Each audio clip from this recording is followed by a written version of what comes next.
أشرف الأنبياء والمرسلين وعلى آله وصحبه أجمعين. قال رب اشرح لي صدري ويسر لي أمري واحلل عقدة من لساني يفقه قولي. سبحانك لا علم لنا إلا ما علمتنا إنك أنت العليم الحكيم ولا حول ولا قوة إلا بالله العلي العظيم. اللهم صل على سيدنا محمد الفاتح لما أغلق والخاتم لما سبق ناصر الحق بالحق والهادي إلى صراطك المستقيم وعلى آله حق قدره ومقداره العظيم. أعوذ بالله من الشيطان الرجيم. بسم الله الرحمن الرحيم. بسم الله رب العظيم ورسول الكريم والملائكة المقربين. الصلاة والسلام على سيدنا محمد صلى الله عليه وسلم. اللهم فقهه في الدين وعليهم التأويل. اللهم اجعلنا من أهل القرآن. اللهم اجعلنا أهل القرآن ربنا قلوبنا. اللهم أتنا حكمة يؤتي الحكمة يشاء ومن يؤتي الحكمة فقد أوتي خيرا كثيرا ومن يذكر وإلى أولي الألباب. ربنا زدنا علما نافعا ربنا زدنا علما نافعا ربنا زدنا علما نافعا وزدنا فهم النبيين والإلحمنا الملائكة المقربين برحمتك يا أرحم الراحمين. اللهم إني أعوذ بك من علم لا ينفع ومن قلب لا يخشع ومن نفس لا تشبع ومن دعوة لا يستجب لها. اللهم إني أعوذ بك من عملت ومن شر ما لا أعمل. اللهم إني أعوذ بك من شر نفسي ومن شر الشيطان والشرك. اللهم تف علينا حكمتك وانشر علينا من خزائن رحمتك يا أرحم الراحمين. الحمد لله رب العالمين. Amin ya rabbal alamin. Pertama-tama kalinya kita panjatkan rasa syukur kita kepada Allah Subhanahu Wa Taala di atas limpahan dan kurniaan yang Allah berikan kepada kita. Dapatlah kita bersama-sama dalam majlis ilmu, majlis taman-taman syurga, majlis yang dicintai oleh Allah Subhanahu Wa Taala, untuk kita berkenalan ataupun untuk kita lebih mengetahui akan ilmu-ilmu Allah. Moga-moga Allah berikan kepada kita kefahaman seperti mana kefahaman para nabi, ilham sebagaimana ilham yang diberikan kepada para malaikat, insya-Allah.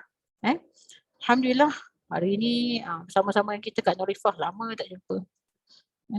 Lama tidak bersua. Mesti ramai orang rindu.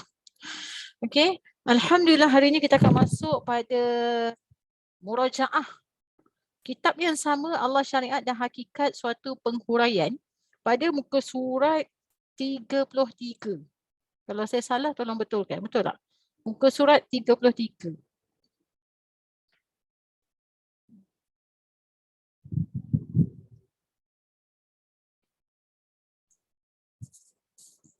Betul maknanya kalau senyap tu betul tu. Okay. Bismillahirrahmanirrahim. Yang tajuk besarnya pembahagian sifat ketuhanan. Betul ya?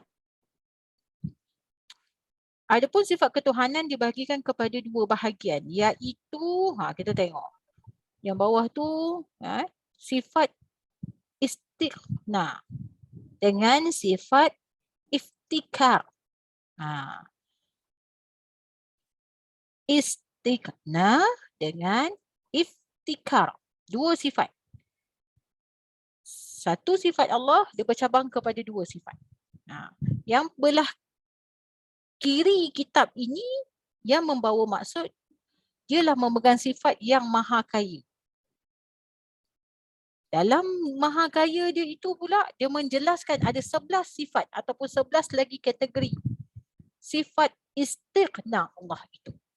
Yang keduanya sifat iftikar yang dihuraikan kepadanya, dihuraikan 9 sifat.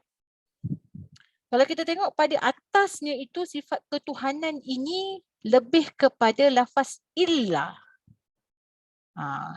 Sebab tu la ilaha illallah.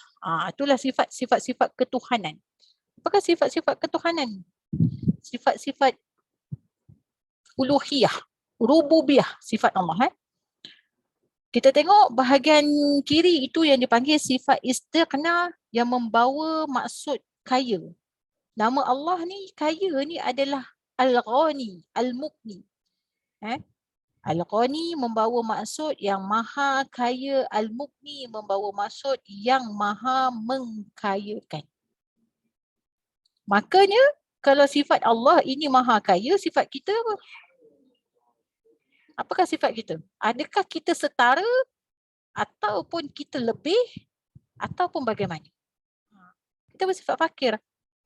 Maka kita posisikan diri kita dengan bagaimanakah yang dikatakan kita tidak mampu setara dengan sifat Allah. Hatta setara pun tak boleh. Siapa yang macam dia mengaku diri dia kaya tu kena berhati-hatilah. Sebab dia telah memakai pakaian ataupun memakai sifat sepenuhnya, sifat mutlak, sifat Allah. Macam mana pun posisi diri kita, kita tetap hamba yang fakir. Kan?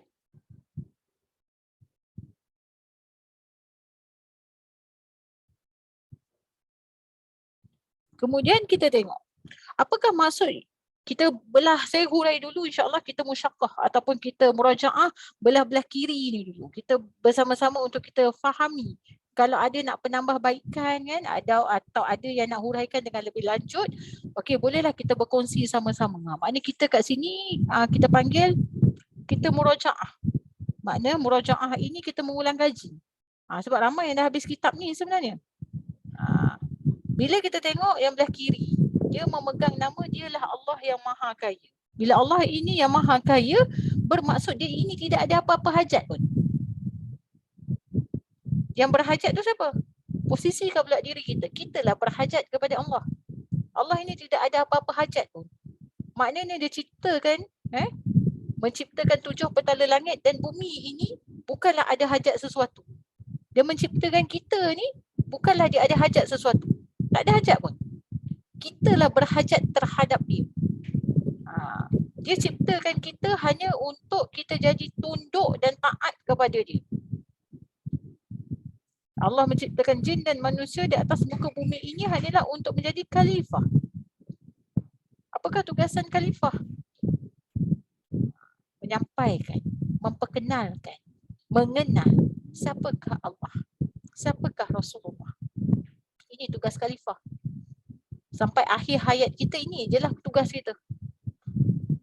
Cuba kita macam muhasabah diri kita sikit kan. Kita ni perkenalkan ke orang ni. Nak kenal diri kita ke kita nak kenalkan akan Allah itu. Sebab tu di sebalik diri kita ni ada kenyataan Allah. Bila kita tahu Allah ini dia bersifat istighna. Dia yang maha kaya. Dia tidak berhajat kepada sesuatu. Dia tidak ada keinginan terhadap sesuatu. Maka dia menunjukkan akan kebesarannya, kekuasaannya, keagungannya. Contohnya macam orang cakap, orang dia kata macam mana kita ini nak tunduk kepada Allah Subhanahu Wa Taala. Bagaimana kita ingin melahirkan rasa ketundukan kita kepada Allah Subhanahu Wa Taala. Bagaimanakah cara dia?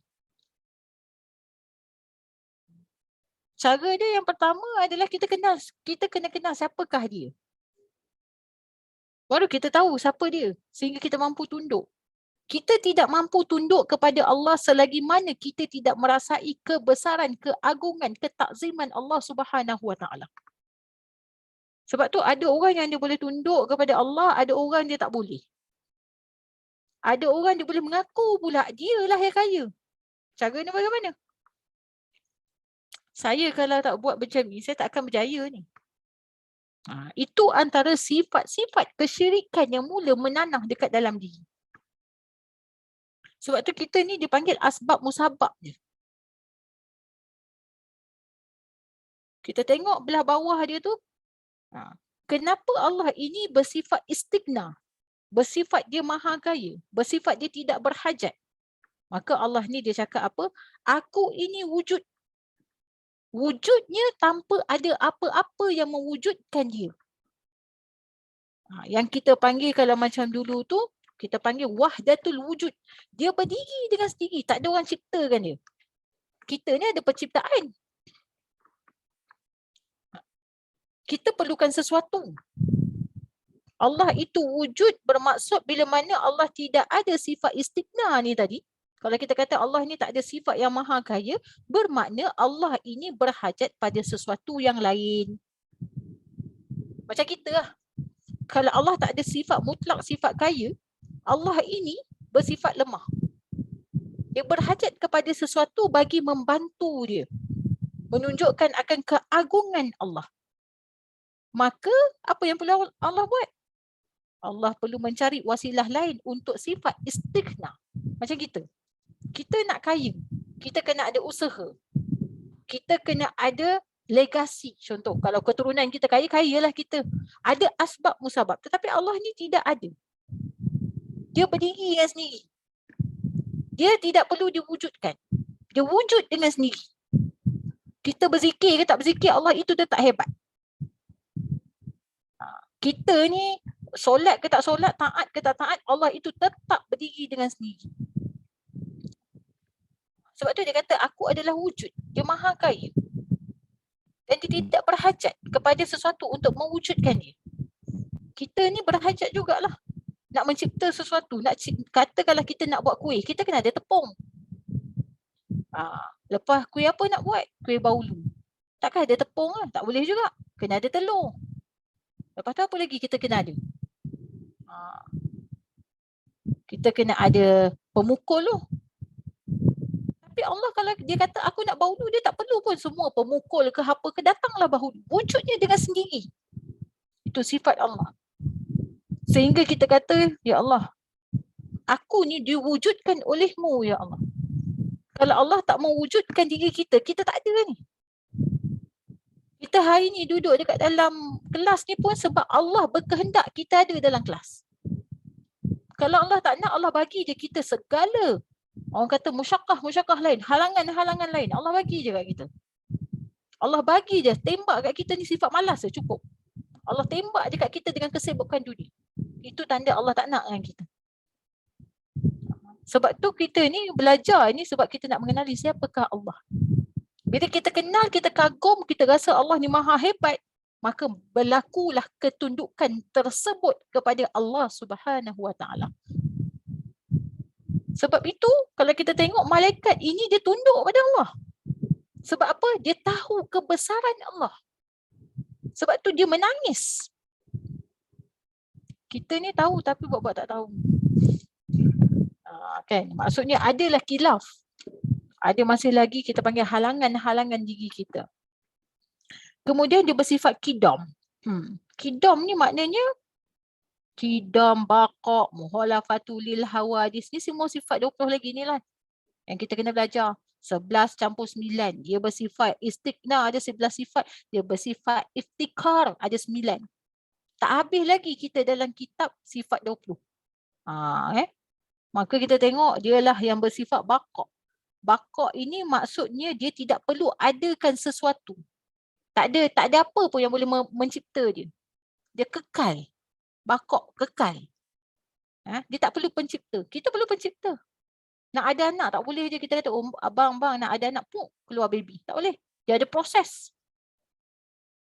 Dia kena mengandung 9 bulan 9 hari. Dia kena ada cara-cara dia. Tapi Allah tidak perlu semua itu.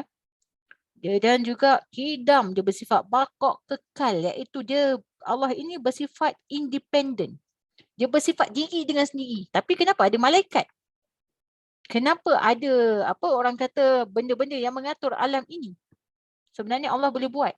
Kenapa Allah atur malaikat? Nak menunjukkan akan kebesarannya, kekayaannya, keagungannya. Dia boleh buat sendiri. Tapi kenapa dia tak nak buat? Sebab dia nak tunjuk. Kalau cerita pasal penciptaan dia cipta malaikat pun kita dah tersungkur lah. Kenapa agung? Kita tengok Sultan Agung, kenapa dia nak pakai guard depan rumah dia? Nak sampai dekat dia tu, melalui beberapa posisi. Beberapa orang kata tata cara nak jumpa dia tu. Kenapa? Nak tunjukkan dia tu special gila lah. Sebenarnya tak special mana pun. Contoh. Kan? Nak tunjuk macam, kalau kita dapat jumpa dia ni, bangga lah. Kenapa dia letakkan ada adab pemakaian. Nak cakap dengan dia pun kena tukar bahasa. Bukan ikut suka cakap macam kita. Kan? Dia panggil dia tuanku, mainlah minum. Mana boleh. Dia panggil santapan. Kan? Bahasa-bahasa dia. Nak cakap dengan dia pun nak ada dia punya perkataan depan tu. Duli yang maha mulia. Kita cakap dengan Allah ikut suka kita. Nak cakap dengan Agung pun kita kena puji Agung dulu. Ini sebab itulah kalimah Alhamdulillah tu duduk perkataan awal dalam Al-Fatihah.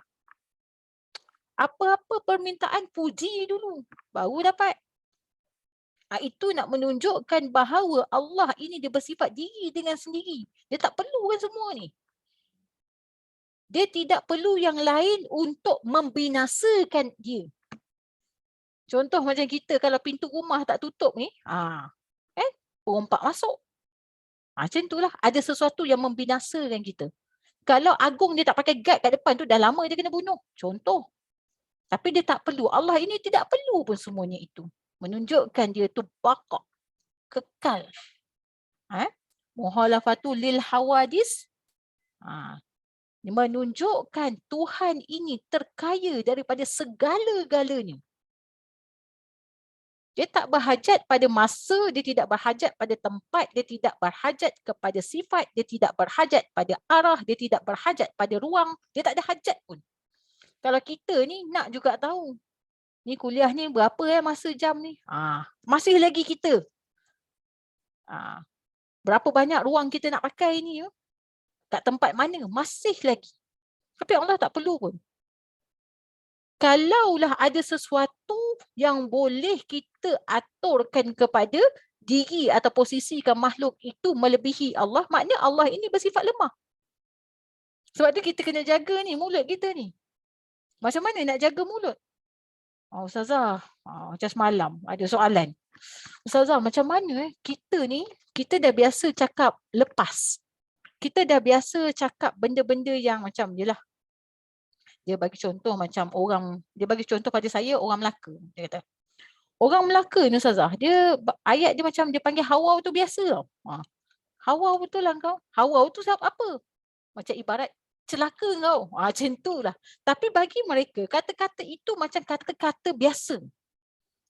So dia kata, saya tanya balik pada jemaah yang bertanya. Saya kata perkataan tu elok ke tak? Tak elok lah Ustazah, dia kata. Tapi dah jadi kebiasaan. Macam mana kita nak ubah? Dia kata, rupa-rupanya perkataan yang kita keluarkan ini boleh menjatuhkan dosa. Kita tak belajar pun benda-benda macam kita rasa macam memanggil gelaran kepada orang tu dengan sesuatu gelaran yang tidak baik pun tak bagus. Kita kena panggil orang ni dengan nama-nama yang baik. Kadang-kadang nama orang tu, katalah nama saya, yang cerita balik pasal Hawa tadi tu. Dia kata, macam mana Ustazah nak ubah? Macam mana kita nak ubah culture dan adat tersebut? Saya kata, kita tak boleh ubah selagi mana hati kita ini tidak bersih dan suci. Macam mana kita nak santuni lisan kita? Kita jangan jadi hipokrit. Nak jaga perkataan kita. Takut ni Ustazah terlepas cakap ni. Kadang-kadang hantar diri saya, takut orang terasa hati. Kita boleh jaga-jaga. Boleh jaga. Tak boleh jaga. Dia terlepas juga. Kan? Kadang-kadang kita kata, ya Allah menyesal aku cakap. Kenapalah aku cakap tadi? Sebab kita tak boleh kontrol percakapan kita. Kerana apa yang keluar daripada mulut kita datang daripada hati. Maka bagaimana kita nak ubah adat itu adalah dengan kita mengubah hati kita. Bila sesuatu perkara yang disebut yang membawa kepada tidak baik, memang tidak elok disebut. Walaupun ianya culture. Contoh. Lepas tu dia cerita pasal pasal gelaran. Dalam konteks kitab itu dia kata kita ni panggil orang pun dengan nama yang tidak baik pun berdosa. Dia bagi contoh pada saya. Dia kata nama orang tu Ustazah, dia ni jual kerbau, dia kata. Dia panggil orang tu usuk kerbau. Faham tak maksudnya? Usuk kerbau. Sebab dia kata ramai orang nama usuk dia kata, tapi tak tahu sebab dia ni jual kerbau. Dia panggil orang tu usuk kerbau. So, dosa tak Ustazah? Saya kata kalau orang tu sakit hati, dosa lah. Lepas tu saya tanya balik. Adakah nama usuk kerbau tu bagus? Tak bagus Ustazah. Dia pun tahu tak bagus, tapi kita pun panggil. Maka lin kambing. Dah jadi kambing. Kambing tu bagus tak? Ini contoh-contoh yang kadang-kadang kita biasa. Maksudnya kalau dalam konteks macam ni kadang-kadang kita tengok kata-kata kita ni kena jaga. Berbalik kepada muhalafatul lil hawadis, Tuhan terkaya pada yang lain. Kita sebut ada orang kaya. Kita senaraikan, tahu tak Ustazah? Kita ni orang paling kaya dekat Malaysia ni sekian bin sekian. Mana ada yang paling kaya Allah? Dan orang yang meletakkan diri dia kaya sehingga tertulis kepada sesuatu yang diletakkan kekayaan itu, dia telah memakai sifat Allah. Apa laku? Berlakunya kesyirikan. Syirik ni adalah benda yang sebenar-benarnya ramai orang ambil enteng. Ramai orang ambil tak kisah pun. Tapi syirik ni dosa besar, boleh jadi murtad. Wa na'udzubillah min zalik. Kita hati-hati. Sebab tu kita kena belajar. Sifat Allah tidak boleh kita pakai. Sebab tu kita ni belajar untuk faham. Bukan belajar untuk pandai. Pandai itu sifat Allah. Allah yang maha pandai, yang alim. Yang maha mengetahui. Habis Ustazah, kita belajar untuk apa Ustazah? Pertamanya untuk faham. Kalau kita belajar untuk pandai, takut-takut dengan kepandaian itu kita jadi apa? Kita jadi sombong, riak, bongkak, takabur. Belajar sebab nak tahu. Saya nak tahu ni. Saya nak tahu tu. Amal tak? Tak amal. Kenapa dia tak amal? Sebab dia tak faham. Ni kena jelas. Sebab tu pembelajaran berkitab ni dia kena sabar. Dia bukan ikut suka. Okey, satu kitab ni kita habis insya-Allah lah. Kita habis dalam masa sebulan. Tak boleh. Itu namanya daurah. Daurah ni baca. Daurah ni. Muhalafatul lil hawadis ni dia nak menunjukkan dia yang paling terkaya daripada segala-galanya. Kaya apa? Kaya ilmu. Kaya apa? Kaya sifat. Kaya apa? Kaya duit. Kaya apa? Kaya segala-galanya. Kelembutan, kaya kecantikan, semua. Tak ada orang boleh tanding diri ni. Kemudian kita tengok yang kelima, dia kata qiyamuhu binafsi. Maksudnya dia sendiri satu-satunya. Dia tak ada partner. Dia seorang-seorang. Itu menunjukkan akan kekayaan diri dia. Kaya dengan dia lah seorang-seorang. Tak perlu aku nak kongsi dengan siapa-siapa.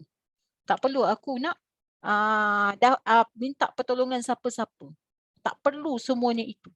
Maksudnya begitu. Kemudian dia kata sama. Sama ini bermaksud yang mendengar. Dari perkataan samik. Samik ni yang maha mendengar, nama Allah. Iaitu dia sifat mendengar. Adakah dia mendengar perlukan telinga? Ini kena faham ni. Nak menunjukkan dia ini tidak berhajat, dia tak perlukan telinga. Macam mana cara dia dengar? Allah dengar segala-galanya. Kalau kita dekat dekat Malaysia ni, ada berapa ramai umat manusia, Allah boleh dengar semua. Termasuklah bunyi pokok, bunyi angin, bunyi semua Allah boleh dengar. Macam mana cara Allah dengar? Itu cara kekayaan dia. Menunjukkan hebatnya dia boleh dengar semua benda. Bukan dengar apa yang kita cakap. Hatta boleh dengar apa dalam hati kita. Itu membuatkan kita tersungkur dengan dia. Ustazah, saya doa Ustazah, tak pernah makbul. Adakah Allah tak dengar saya punya permintaan? Hati-hati dengan ayat tersebut. Kita tanya, adakah Allah tak dengar permintaan saya? Nak bahasa lain ni Allah itu pekak. Nampak? Itu kena hati-hati. Bukan Allah tak dengar. Allah ni sifatnya sama. Maha mendengar. Samik. Dia mendengar je. Kenapa tak kabul lagi? Boleh jadi tidak terbaik buatmu. Allah gantikan dengan sesuatu lebih baik. Habis macam tu Ustazah, tak payahlah kita berdoa. Berdoa itu wajib. Memakbulkan itu harus. Sekali Allah dia nak makbul tak nak. Bukan kita. Kita buatlah persembahan, kita buatlah permohonan yang terbaik di hadapan Allah. Dia terima, dia reject lah. Kenapa Allah boleh buat macam tu? Sebab dia yang maha berkuasa. Dia pemilik diri kita.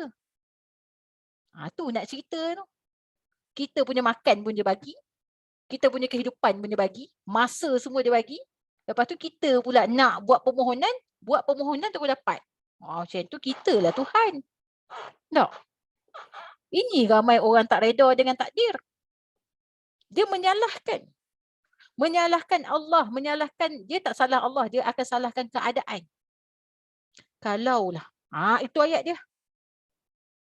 Kalau bahasa nyanyi ni macam, andai dapat ku undurkan putaran dunia. Nampak? Itulah dia. Itu tanda tak reda tu. Dia nak undur pula. Maka dia kata apa? Ku ingin ubah semula. Nampak? Dia nak ubah pula. Tak boleh. Sebab itu kerja Allah, bukan kerja kita. Dia ni maha mendengar. Dia juga basar, maha melihat. Basar ni basir. Ya basir. Melihat. Kita berhajat kepada ya basir yang maha melihat. Sebab kalau Allah ini tak bagi penglihatan pada kita, kita tak boleh nampak.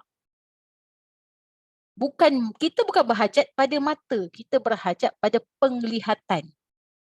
Penglihatan tu nak datang daripada mana? Doktor mana boleh bagi kita penglihatan? Siapa? Orang yang paling bijak dan pandai, pakar mana boleh bagi kita penglihatan? Cuba kita senaraikan. Dan berapa yang mampu kita bayar untuk mendapatkan penglihatan? Bukan nak dapatkan mata. Nak dapatkan penglihatan. Tak terkata tergamam kita.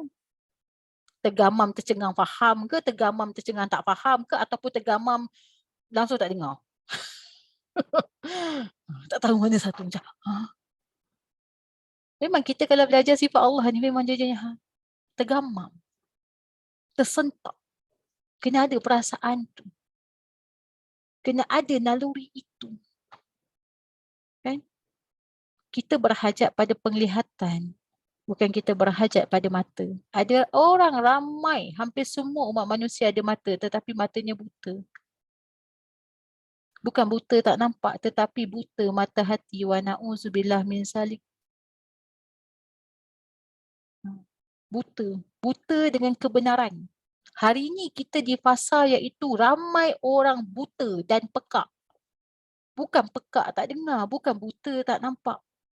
Tetapi pekak telinganya dengan perkara kebenaran. Yang hak dia tak dengar, yang batil yang dia ikut. Ini dia panggil fitnah akhir zaman. Yang benar jadi batil, yang batil jadi benar. Sebab tu kita doa, Allahumma arina haqqa haqqan wazubna batina. Kita minta pada Allah, ya Allah tunjukkan kepada kami yang hak itu sebagai hak, yang benar itu sebagai benar, ya Allah. Jangan kau tunjukkan kepada kami yang benar itu sebagai batil, yang batil itu sebagai benar. Ini kita punya fasa. Yang keadaan negara kita, dunia ini sedang mengalami gelombang ini. Kita jadi confused ni. Mana satu nak ikut ni? Ulama' dah bergaduh. Ini tak kena, itu tak kena. Ini guru kita ni. Maka jadilah orang yang berfikir. Sebab tu Allah kata, jadilah orang yang seperti ulul albab. Ulul albab ni bukan dalam cerita Piramli je. Ulul albab, ketuk kan. Ulul albab. Ulul albab ni adalah golongan-golongan pemikir. Sebab tu dalam Al-Quran Allah suruh kita tadabbur.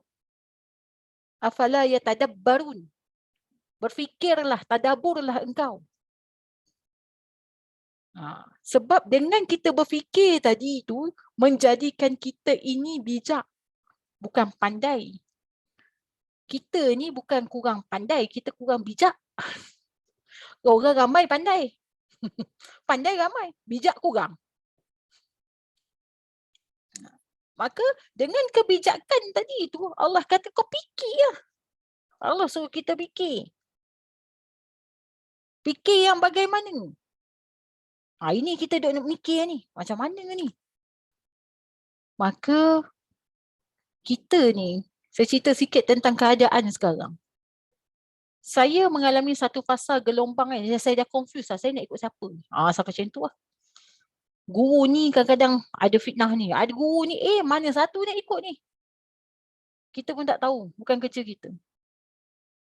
Maka jumpalah pada ahli. Ahli yang bagaimana?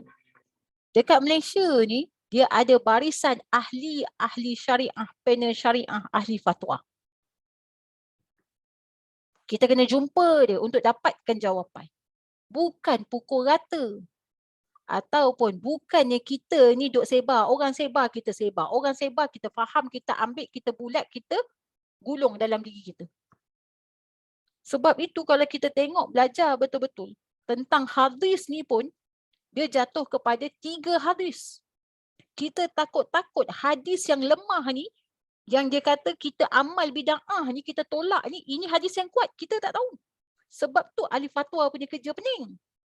Kita kena rujuk pada mereka. Jangan sekadar dengar. Jangan sekadar pandang. Oh, ini tak betul, ini tak betul. Kita tak rujuk.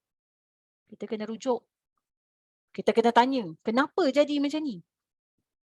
Saya punya soalan dengan ahli fatwa, sampai saya cakap apa? Orang kata pejabat mufti ni bid'ah. Orang kata pejabat mufti ni Wahabi. Kenapa? Dia hujah satu persatu. Oh, baru saya faham. Kenapa mereka bersifat macam ni? Kenapa kerajaan bersifat macam ni? Sebab mereka nak aman. Kita ni mudah menggelabah ni. Kita, netizen ni mudah menggelabah. Mudah panik. Maka cara mereka adalah untuk mententeramkan. Untuk mententeramkan. Calm down. Relax, relax. Tetapi tidak bermaksud benda tu tak betul. So, saya harap benda ni faham. Saya memang kena sampaikan. Supaya kita ni semua yang ada 1, 2, 3, 4, 5, 6 ni termasuk saya ni, mula buat persediaan untuk menghadapi masa akan datang. Kalau kita tak bersedia, kita akan terkejut sama. Kita kena hati-hati. Kita kena bersiap sedia. Sebelum datangnya sesuatu itu, kita dah mula siap sedia. Kenapa kita kena siap sedia? Tak apalah Ustazah, masa tu pun belum sampai lagi Ustazah. Relax lah dulu. Ada orang debat dengan saya macam ni kan? Ingat tak Allah kata, kita ni kena sentiasa bersedia untuk menuju pada kematian. Ini nak menunjukkan bahawa Islam ini ad-din. Dia sempurna. Allah ni bersifat sempurna sehingga dia didik kepada hamba-hamba ni. Engkau kena selalu bersiap sedia. Nak menunjukkan pendisiplinan yang kukuh. Nak menunjukkan Islam ni bukan agama yang boleh main-main. Nak menunjukkan bahawa Islam ni adalah satu agama yang sangat sempurna. Nak tunjuk sampai macam tu. Sebab itulah kita punya mazhab pun banyak. Maliki, Hambali. Kita Imam Syafi'i. Hanafi. Kita nak ikut yang mana? Itu pun ada hujah dia. Baru saya faham. Oh, kenapa dekat negeri, orang panggil negeri balik pulau tu sekian macam ni. Kenapa majlis agama tak kacau? Oh, baru saya faham. Maknanya bila kita faham, baru kita tahu kenapa keputusan itu menjadi begitu.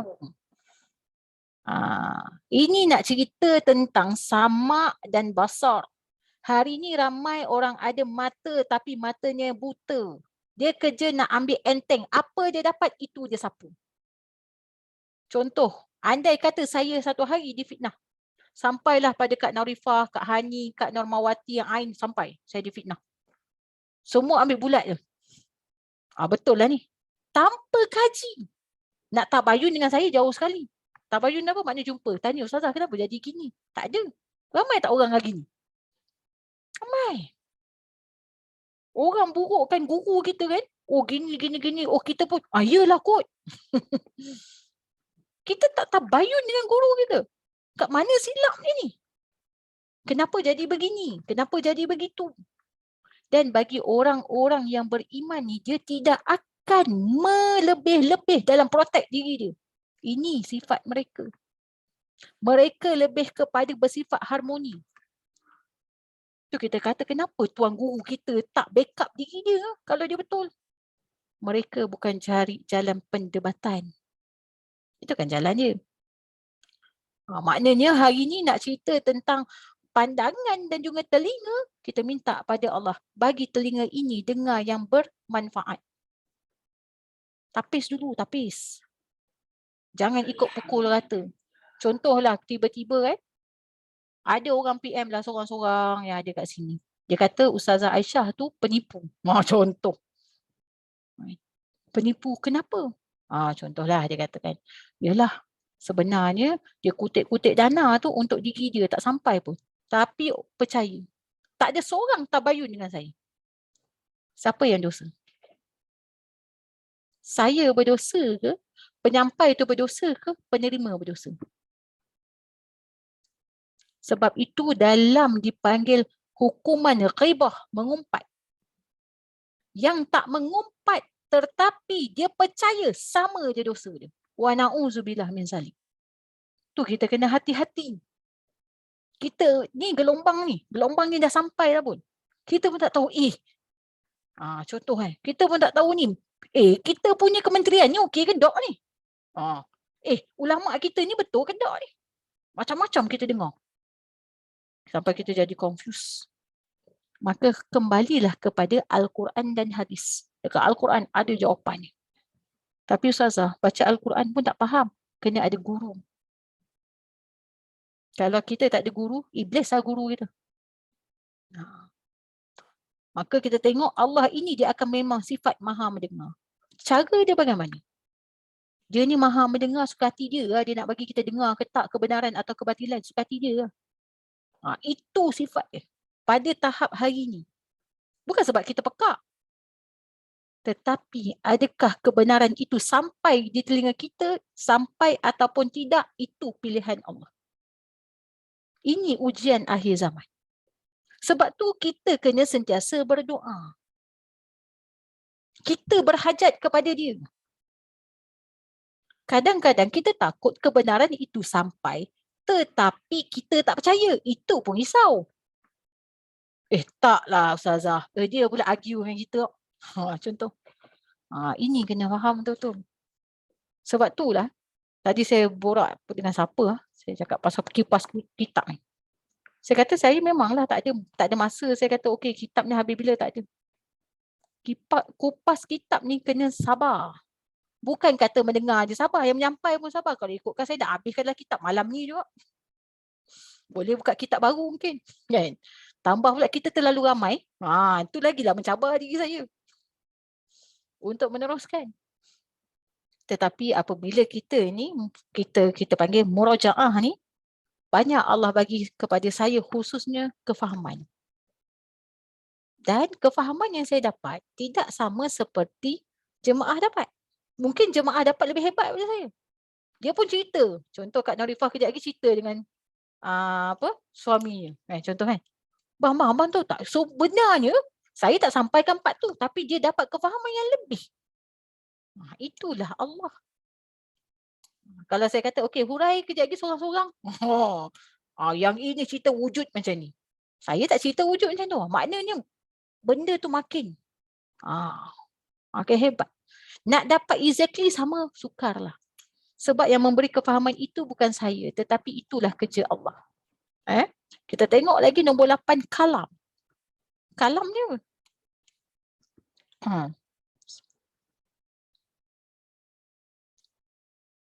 Apa kalam?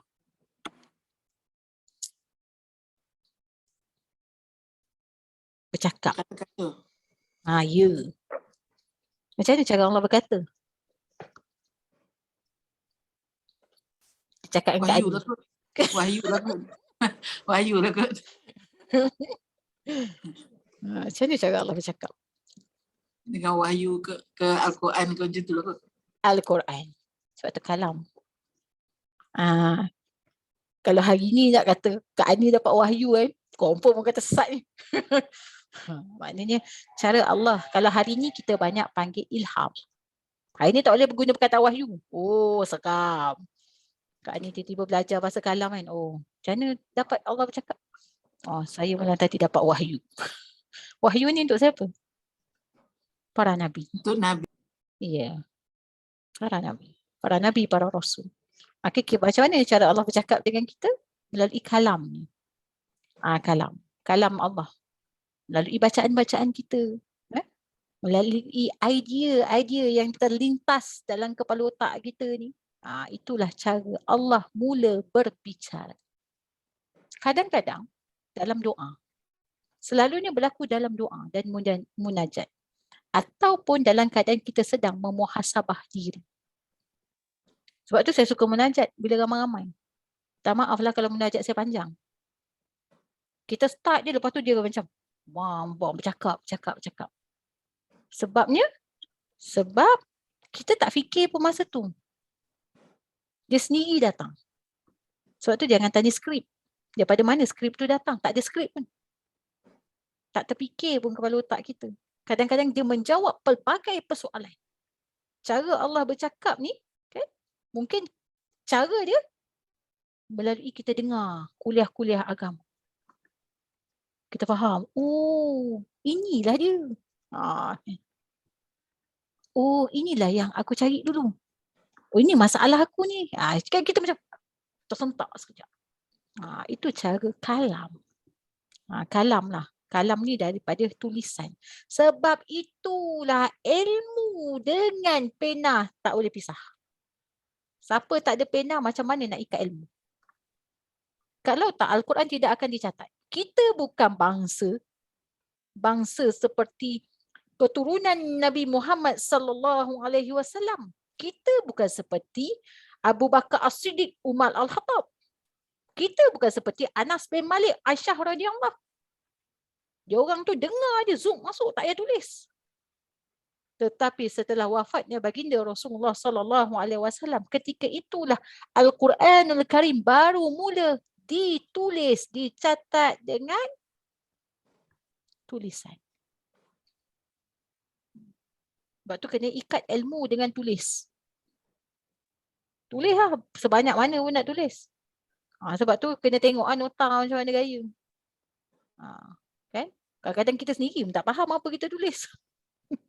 Baca balik, apa benda ni aku tulis ni. Maka kemudian dia bagi tahu keadaan kaunuhu sami'an. Nota dah macam doktor memang. Tak apa ditulis. Kaunuhu sami'an, maknanya keadaan yang sentiasa. Kaunuhu membawa maksud keadaan yang sentiasa. Sami'an mendengar. Dia sentiasa mendengar. Dia tak pekak pun, dia tak tidur pun. Kan? Kita ni je yang kadang-kadang tak mendengar. Kita sifat lemah. Kadang-kadang kita tak sentiasa mendengar. Dan kita bukan juga seperti pendengar yang baik. Itu maksud dia. Tetapi Allah ini dia sentiasa mendengar. Dialah pendengar yang baik. Dan dia tak boleh jemu pun nak dengar. Kalau kita ada masalah, cerita dengan orang. Kan? Cerita. Esok ulang lagi. Jemu. Tapi Allah tidak pernah jemu. Malah Allah rindu. Allah rindu dengan bual bicara kita. Allah rindu dengan rintihan kita. Kalau Allah terlalu rindu, dia buat apa? Apa yang Allah akan buat? Allah akan lontarkan kita ujian. Itu tanda dia terlalu rindu nak dengar. Dia uji betul. Sebab tu jangan takut dengan ujian. Orang yang dalam ujian ini, dialah dalam pemerhatian Allah. Tambah-tambah bila dia ada ujian, tak ada solution pun daripada mana-mana pihak. Ini lagi power. Minta tolong hakim, hakim kata tak boleh tolong. Minta tolong kepada pegawai, pegawai tak boleh tolong. Kita rasa, ya Allah, siapa boleh tolong aku ni? Tak ada orang boleh tolong. Itu paling power. Sebab akhirnya kita akan minta tolong pada Allah Subhanahu Wa Taala. Sebab tu manusia dengan ujian tak boleh pisah. Tolong jangan minta pada Allah angkat segala ujian dalam hidup kita. Sebab bila Allah angkat semua ujian, kita perlukan apa lagi? Apa kita perlukan? Tak ada apa lah. Allah bagi nikmat. Dalam nikmat itu kita leka dan lalai. Kita cuba muhasabah diri kita. Raya-raya tu berapa ramai orang lalai? Termasuklah saya. Tak. Quran pun tak dan pegang. Raya pertama sampai ketiga tu tak dan nak pegang. Selawat tu alhamdulillah ada grup. Kalau tak ada grup pun ke laut saya punya selawat. Dapat sana. Nampak? Sebab nikmat. Tambah raya awal lagi ya. Dia raya awal habis lambat. Tu pelik manusia. Raya dah lawas hari. Dia punya terlebih-lebih raya berminggu-minggu. Masih lagi ada open house. Alasan apa? Tak apa, kodok 2 tahun. Macam mana? Yang tu nak kodok kan? Quran kita tak nak pula kodok kan? Tu 3 hari, 2 minggu tak baca Quran. Ada kodok tak? Tak ada. Nampak kita ni lalai. Bila tak diuji kita lalai. Kaunuhu basiran, Allah ini sentiasa melihat. Duduk sorang-sorang pun lihat juga. Duduk dalam tandas pun lihat juga. Sebab itulah kita minta pada Allah itu dalam doa di antara 2 sujud. Rabbi firli warhamni wajbuni warfa'ni wazuqni wahdini wa'afini wa'fu anni. Tutup aib kami ya Allah. Kemudian dah minta tutup, kita minta apa? Wahdini, tunjukkan kami jalan. Warfa'ni, tinggikan darjat kami. Nak tinggi darjat dengan apa? Ujian. Anak kita nak tahu dia belajar bagus tak bagus, dia kena ambil periksa tak? Tu je keputusannya. Kena ada ujian. Kita nak pergi haji umrah. Nak tahu badan kita sihat. Kita rasa sihat. Tapi boleh ke orang kata, makcik, Kak Ani sihat Ustaz. Kak Ani boleh pergi. Kak Ani tak demam, Kak Ani tak sakit. Boleh je Ustaz. Rasa Ustaz tu nak percaya. Dia suruh kita buat apa? Medical check Dia up. suruh kita pergi medical check up. Sekali tengok-tengok, ya Allah. Darah tinggi, kecil Darah manis. tinggi, kecil manis. Mana semua ada. Semua ada. Stres pun ada. Sikit lagi depression. Contoh. Kan? Tapi kita rasa kita sihat. Itulah dia. Dia sentiasa melihat kita. Dalam keadaan apa saja. Walaupun dalam keadaan kita seorang-seorang. Dia lihat. Kenapa dia lihat? Kerana dia terlalu sayang. Andai kata Allah terlepas pandangan kepada kita sesaat, apa jadi? Wa na'udzubillah min zalik. Tak boleh fikir lah. Otak tak boleh fikir. Allah terlepas pandang. Macam kita jaga anak terlepas pandang, apa jadi? Patah giuk anak itu. Contoh kan. Terlepas pandang. Tapi Allah ni kalau terlepas pandang memandang kita kurang daripada sesaat, wa na'udzubillah min zalik. Meninggallah kita. Tengok kenapa Allah tengok, lihat sebab dia terlalu sayang. Kemudian dia panggil, akulah Ar-Rahman, Ar-Rahim. Panggil namaku. Kemudian kau buat apa? Alhamdulillah, pujilah aku. Hirabbil, Rabb sekalian alam, alamin. Tu je. Al-Fatihah pun kita kantoi. Sebab tu Allah ulang. Ulang dan ulang dan ulang. Maksudnya macam tu. Kemudian dia kata kaunuhu mutakalliman. Dialah yang sentiasa berkata-kata dengan kalam-kalamnya. Sebab tu baca Quran ni tak pernah habis. Jangan dah khatam tutup. Lepas tu tak buka lagi. Buka lagi. Baca lagi. Macam mana Allah itu bercerita. Allah itu bermakna Allah tidak berhajat kepada apa-apa sebaliknya yang lain. Dia tak ada hajat pun. Zikir, contoh. Zikirlah dengan Allah ni. Maknanya Allah kata kau kena berzikir dengan aku. Barulah alam ini akan harmoni. Tidak, Allah tak berhajat. Kalau dia nak harmoni, dia harmonikanlah. Kalau kita melampaui batas, Allah janji apa? Maka akan kuturunkan bencana. Sebab itulah dekat dalam Al-Quran, kitalah. La ilaha illa anta subhanaka inni kuntu minaz zalimin. Kita yang menzalimi diri kita. Kita yang menzalimi alam ni. Kita. Tak ada orang lain. Boleh jadi pemimpin kita. Boleh jadi keluarga kita, suami kita. Kita semua terlibat sebab Allah tidak akan menurunkan bencana sekiranya kita tidak melampaui batas. Kenapa Allah turunkan bencana? Sebab Allah kata, aku nak korang datang padaku. Aku sayang sangat. Lara kan. Tengok apa jadi. Ni kita seronok gaya sampai nak raya haji. Tengok apa jadi kat India. Seronok sangat kita ni. Rupa-rupanya Nabi Muhammad SAW, kekasih teragung, dicaci dan dihina oleh rakyat India. Kita buat apa? Tak ada buat apa, Ustazah. Itu kerja diorang lah. Mana boleh? Rasul kita dicaci dan dihina. Hukum bunuh tau. Kalau dulu para sahabat dah hunus pedang lah. Kita nak hunus kata. Kang kena bunuh kan. Kita tak boleh campur lah part-part ni. Kita duduk kata gitu kok. Itu kerja diorang lah. Ini kita pun takut. Nak buat macam mana? Nampak tak? Leka je Allah bagi. Leka je akan ada musibah. Leka je Allah hantar lagi. Ni dengar-dengar cerita nak datang gelombang baru leka lagi. Leka lagi. Pergi sini, pergi sana. Leka lagi. Raya melampau lagi. Nampak? Datang satu lagi gelombang baru.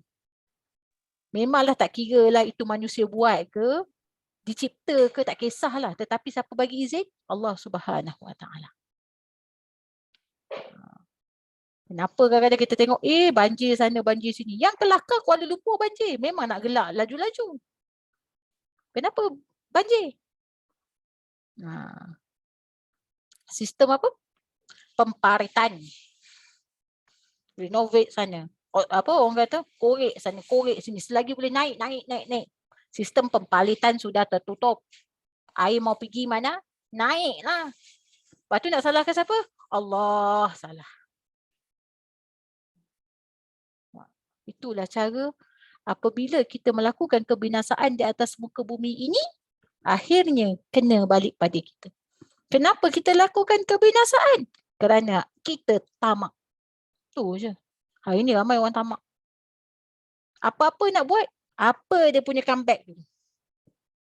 Tak payah cerita lebih-lebih. Kalau orang kak tolong buat ni, comeback dulu apa. Susahlah orang kata nak apa. Nak apa. Infak-infak ni payahlah. Susah nak jumpa. Hatta lagi ni alim ulama' pun. Tak ada 1,000, 2,000 jangan mimpi lah nak dengar kuliah je. Itu pun teruji juga. Itu selesai bahagian istiqna. Allah itu yang maha kaya. Itu pun dah pening lah.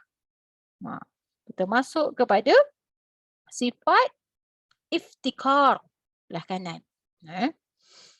Iaitu dia ada 9 sifat membawa maksud berhajat yang baharu kepada sifatnya.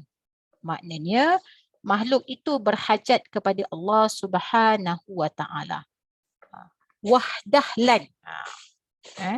Wahdahlan itu membawa maksud tunggal.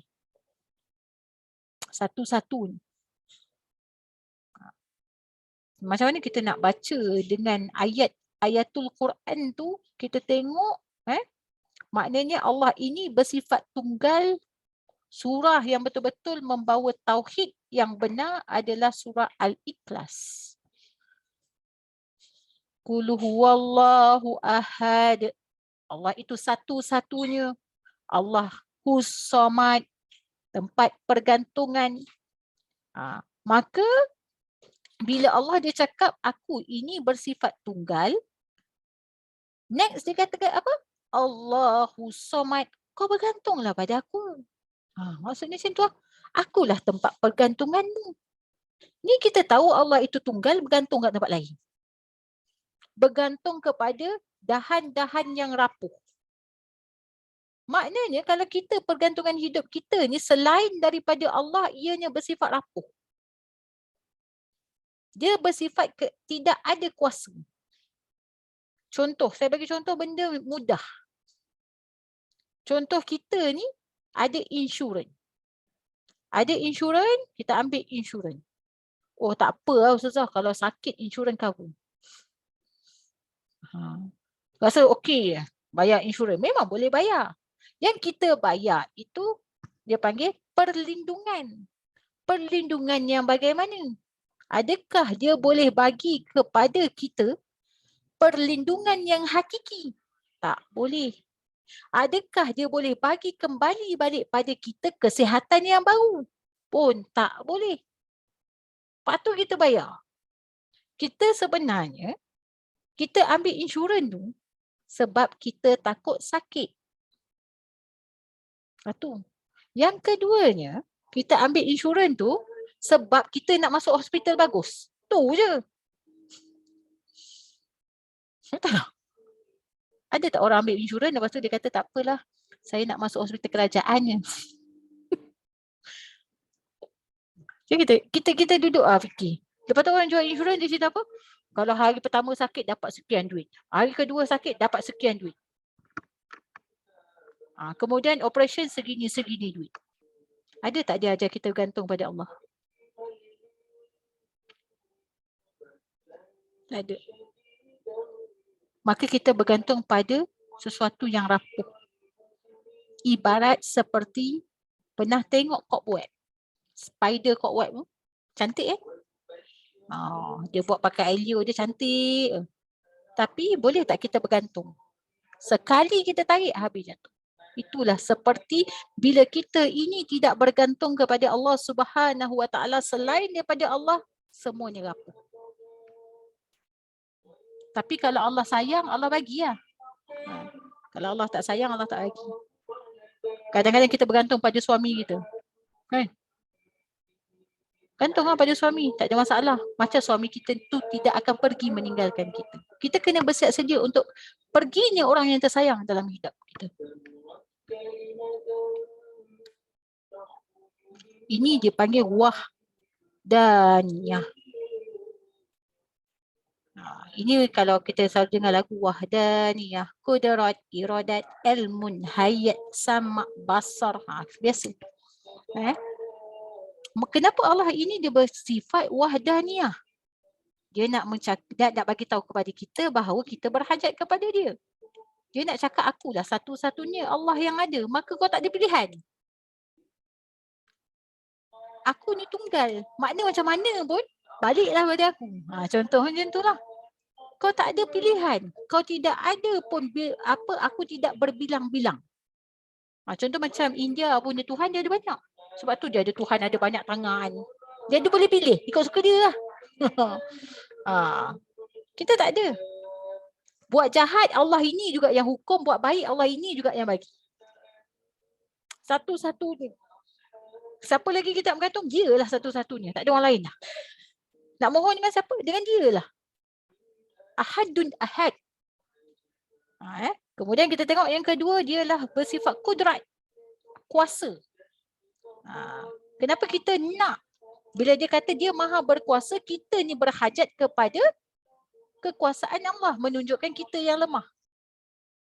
Kita berhajat pada kekuasaan Allah. Kita tidak berhajat. Kalau contohlah kita nak kata Allah ini bukan kudrat, Allah tidak ada kuasa, apa jadi? Maknanya kita nak cerita Allah itu bersifat lemah. Kemudian kita tengok iradat, Allah itu berkehendak. Ilmu. Ilmu ni selalunya dia beradik dengan kalam. Iradat, kita tak berhajat pada Tuhan yang ataupun kehendak. Maknanya Allah berkehendak ke atas kita, bukan kita berkehendak ke atas Allah. Hari ni kita masuk kuliah, Allah berkehendak kita masuk kuliah. Kalau Allah tak nak, dia bagi je kita kesibukan. Dia lalaikan je kita. Dia sibukkan kita dengan benda yang lain. Sebab apa? Dia tak nak.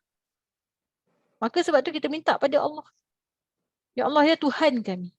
Dengan sisa umur kami yang dah tak semakin tipis ni, kau gunakan habis-habis yang ada dalam diri kami ini, sekeliling kami ini untuk jalan-Mu, ya Allah. Kita kena minta seperti mana kekasih Allah minta. Rabiatul Adawiyah. Tapi kita jangan takut. Tapi yang Ustazah, kalau Allah guna habis-habis harta saya ni, macam mana saya nak hidup?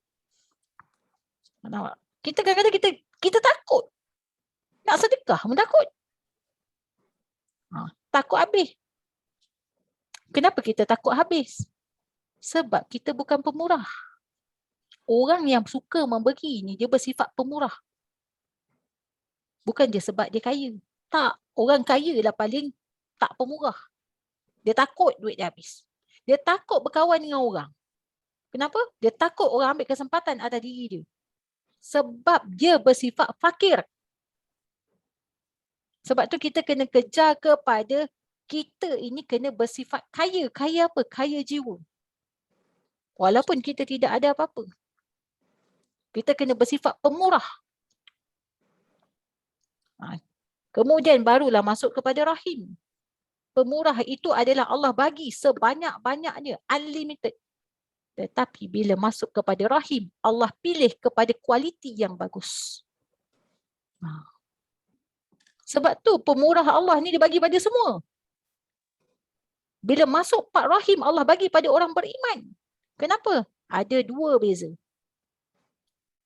Beriman tu ialah orang yang Allah bagi kepada kualiti kadar dirinya. Dia layak terima Allah bagi. Kemudian dia kata ilmu. Qudrat iradat ni dia berjalan di atas ilmu Allah. Qudrat kuasa Allah, kehendak Allah ini dia berjalan di atas ilmu Allah. Kemudian hayat. Hayat ini apa? Dia sentiasa hidup. Dia tak pernah mati, tak pernah tidur. Dia tak pernah lapar. Dia tak pernah penat. Kita tanya Allah ini bersifat mana? Dia sentiasa bersifat hidup. Dia sentiasa ada tindak balas. Sebab tu kadang-kadang kita tengok hayat ini kita menyembah Tuhan yang hidup. Dia tak pernah mati. Satu-satunya yang kita sembah, yang mati itu kita. Selain daripada Allah semua akan mati. Janganlah kita menyembah kepada sesuatu benda yang akan mati. Menyembah pekerjaan. Satu hari kita akan dipecat ataupun kita akan bersara.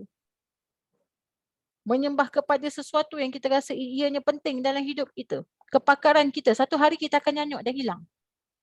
Ataupun kita ada kepakaran sesuatu tetapi akan ditelan zaman. So janganlah kita sembah sangat.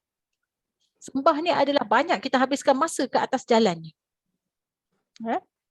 Kemudian kaunuhu qadiran. Kaunuhu ni maksud apa? Dia ulang balik. Tadi sami'an dia kaunuhu qadiran. Kaunuhu keadaan yang membawa sentiasa. Maknanya dia ulang balik. Kaunuhu qadiran. Qadir. Qadir ini juga terhadap kekuasaan dia. Kehendak dia. Muridan. Ilmun. Aliman. Aliman ni ilmu lah. Hayyan, hayat yang sentiasa hidup. Dia ulang balik daripada sifat dia yang tadi tu, dia ulang balik untuk dipanggil penegasan. Dia tekan lagi. Bukan saja dia bersifat tunggal, tetapi dia kata dia nak cerita di kaunuhu qadiran yang sentiasa. Kenapa kita hari ni kena belajar sifat 20 ini supaya pasak dalam diri kita ni? Supaya dia jangan lagi. Dah lah dia ada, lepas tu dia tambah lagi. Dia sentiasa ada. Maka ke-99 sifat ini adalah sebab Allah itu wajib ditaati. Kerana Allah memiliki semua sifat yang dia cakap ke atas ni. 99 sifat. Sebab tu kita wajib taat kepada Allah. Dan sebab itulah kita wajib tunduk kepada Allah. Ini baru buka satu slide lah. Yang kita duduk baca belah kiri. Saya belum masuk lagi muka surat 34. Biol lagi kita. Kan? Kita tengok. Sifat istighna, maknanya dia hujah lagi iaitu dia tidak berhajat. Allah itu tidak berhajat kepada sesuatu. Maha kaya Allah daripada sesuatu yang lain darinya, membawa maksud tidak wajib bagi Allah menjadikan alam kerana mustahil ada yang perintah. Tak wajib bagi Allah dia nak jadikan alam ni pun. Sebab apa? Tak ada orang bagi perintah pada dia. Kenapa Allah cipta? Sebab dia nak cipta lah. Tidak mengambil faedah daripada segala yang baru kerana ia mustahil. Tak ada faedah apa-apa pun. Contohnya kita beribadah. Tak ada apa-apa faedah kepada Allah. Ibadah pun tetap Allah sebegitu. Kita tak ibadah, Allah tetap macam tu. Kata orang tak luak. Tidak memberi kesan sekalian perbuatan makhluk kepadanya kerana makhluk adalah ciptaan Allah. Tidak memberi kesan sekalian makhluk, perbuatan makhluk. Contoh kita berzina, kan? Ada kesan pada Allah? Tak ada. Kerana apa? Kita ni semua ciptaan, pelakonnya. Apa yang kita buat kat dunia ini tak terkesan pun. Tak terkesan pada Allah. Tapi terkesan pada siapa? Diri kita sendiri. Beriman di masa sifat kaya Allah menghancurkan fahaman Mu'tazilah. Kita tengok beriman dengan sifat kaya Allah yang tidak berhajat tadi. Dia tolak, akhirnya hancur, lebur kefahaman Mu'tazilah. Apakah fahaman Mu'tazilah? Apa maksud fahaman Mu'tazilah?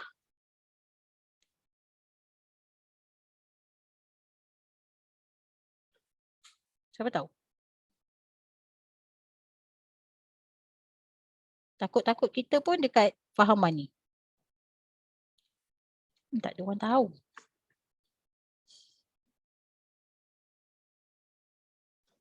Ya betul tak tahu Ustazah. Tak tahu. Okay. Fahaman Mu'tazilah ni adalah fahaman logik akal. Dia maknanya macam kena ada macam fakta. Allah ini tak boleh berdiri dengan fakta. Contohnya kalau kita kata Allah ni ada sentiasa melihat. Lepas tu dia tanya, mana Allah? Ini golongan-golongan yang macam ni. Allah ini duduk kat arasy, dia tak turun kat bawah. Allah ni memang duduk je kat arasy. Itu hati-hati lah kalau orang kata hujah pasal Allah duduk kat arasy tu. Inilah fahaman logik akal. Ataupun dia tak boleh terima. Contohnya kita percaya rezeki tu Allah bagi. Tapi dia kata kenalah kerja. Maksud dia kena ada logik akal tadi. Dia susah nak terima. Dan golongan yang dipanggil Mujassimah. Mujassimah ni golongan yang bagaimana?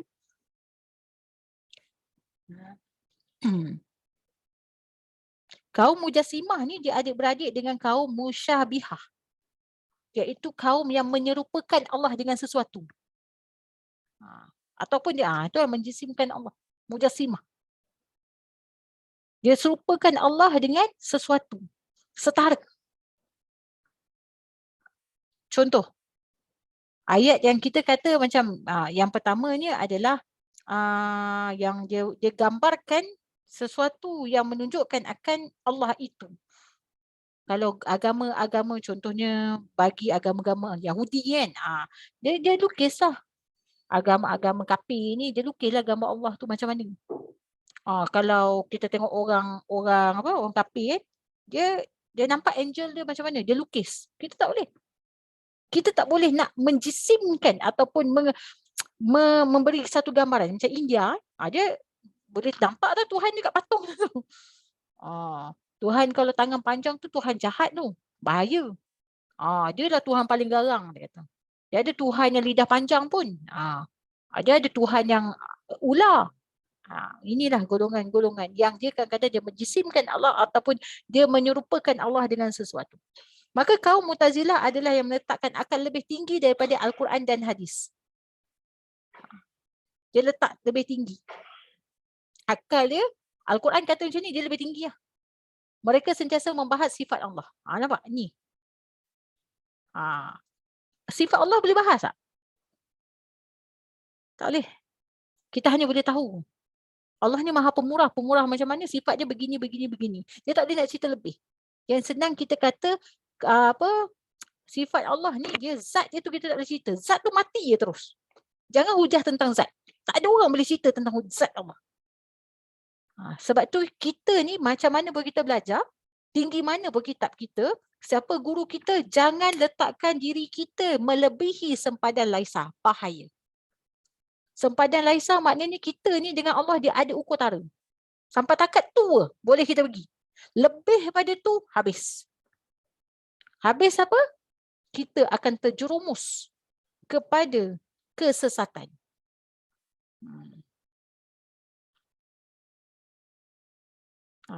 Allah ada tangan. Betul tak tu? Allah ada mata. Kan kalau kita tengok Allah buat, dia mencipta Nabi Adam dengan tangan Allah. Kita tak boleh bayang tangan Allah macam tangan kita. Tak boleh. Allah ini ada tangan. Kursi Allah tu, dia bayangkan kursi Allah tu macam kursi rumah kita ada tempat letak kaki. Tak boleh. Allah duduk bersemayam. Macam itulah cara dia. Tak boleh langsung. Jangan melebihi sempadan Laisa. Tak boleh. Sebab tu Allah ini kaunuhu binafsin. Kadar tu je. Mereka sentiasa membahas Al-Quran dan hadis berdasarkan logik akal. Logik akal dia lah. Apabila tidak bersesuaian dengan akal, maka dia tolak. Contoh Isra' Mi'raj. Dia tolak lah. Ada kan fahaman-fahaman ini. Ini kita panggil orang yang berfahaman. Dia tolak Isra' Mi'raj. Dia tolak tentang, maksudnya macam mana soalan dalam kubur. Kan kita hantar jenazah pergi kat kubur tu kan. Lepas tu kan ada persoalan. Ma rabbuka. Aku tak dengar pun. So macam tu. Ada. Dia tolak. Karamah para wali. Dia tolak. Dia kata tak boleh. Dia kata. Mana boleh macam tu. Barakah pun dia tolak. Contoh kita kata dalam majlis ilmu ada barakah. Dia tolak juga. Dan yang seangkatan dengan ni. Dia tak boleh. Tawasul pun dia tolak. Perkataan bertawasul. Kita ni kena bertawasul. Kenapa kena bertawasul?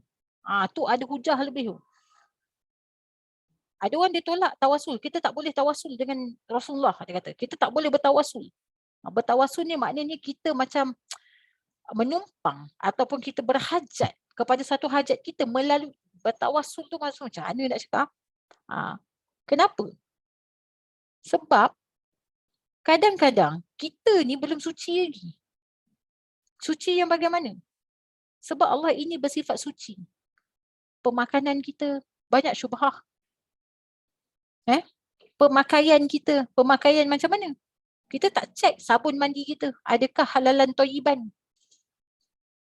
Kan? Ada kita cek. Contoh, kita pakai Safi. Saya baru tahu Safi itu produk Cina tau. Ramai orang Melayu pakai tau. Kita kaji ke dia pakai apa? Pantang, tepek belakang halal, okey jalan. Nampak? Kita macam tu. Sebab tu kena bertawasul. Minta pada Allah.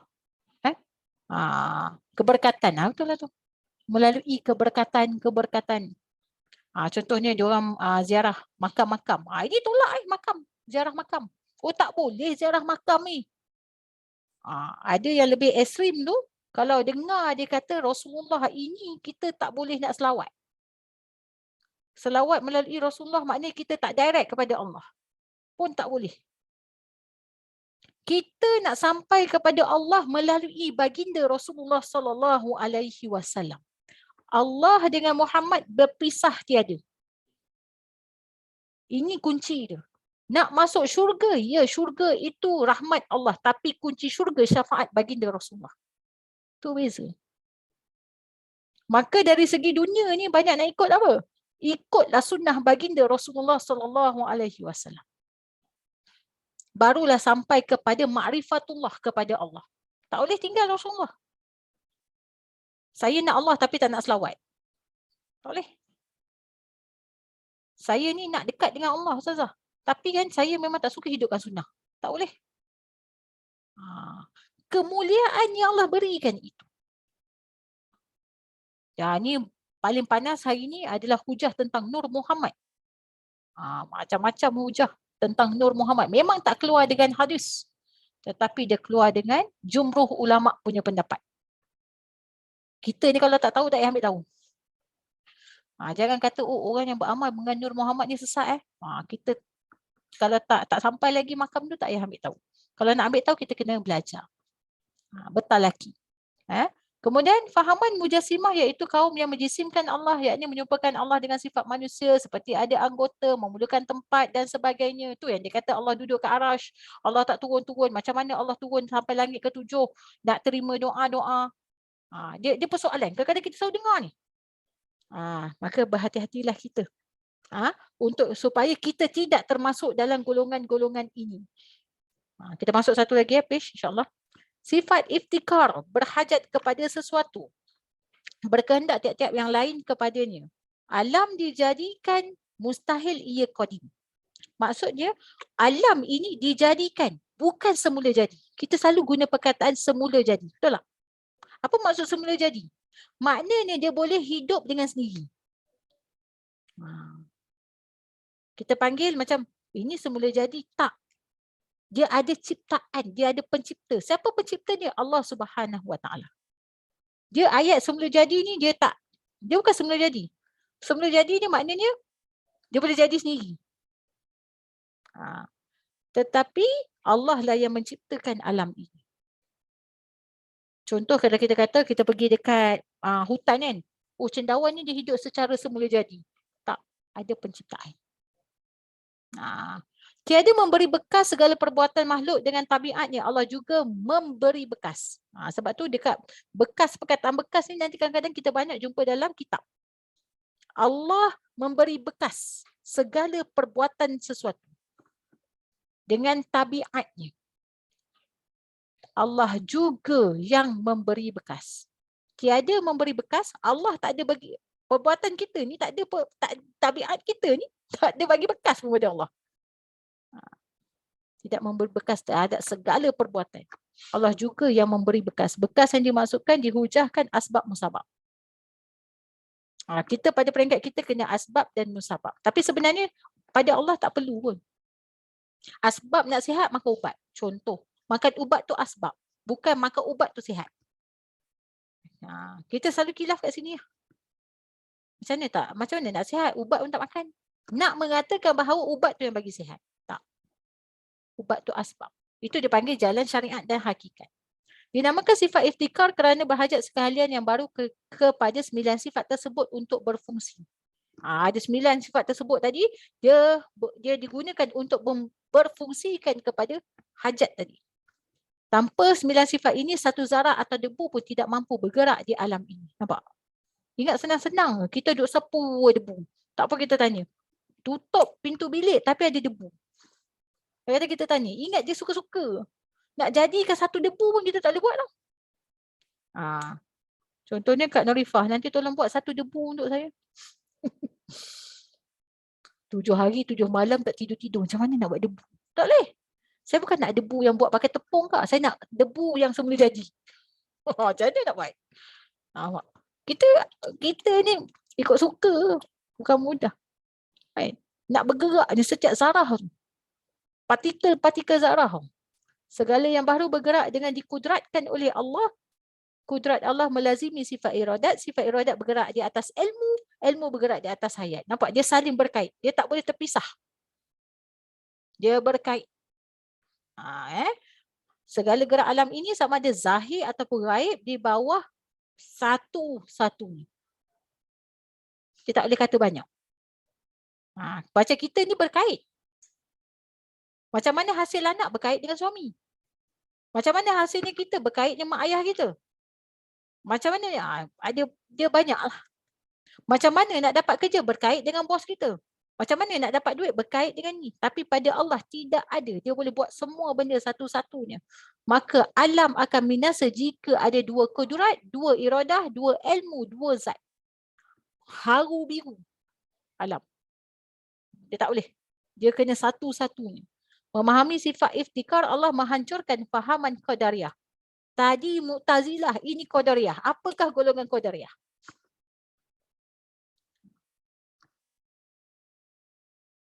Ni. Golongan Qadariyah. Kita cek, takut-takut kita golongan Qadariyah. Golongan Qadariyah adalah golongan yang pegang kepada ikhtiar. Ini Mu'tazilah dan Qadariyah.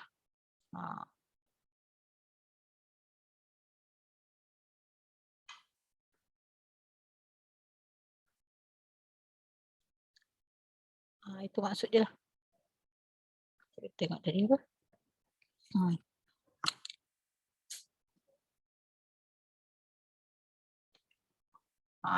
Dia berkadar, berasa dirinya. Ada sesuatu lah selain daripada Allah.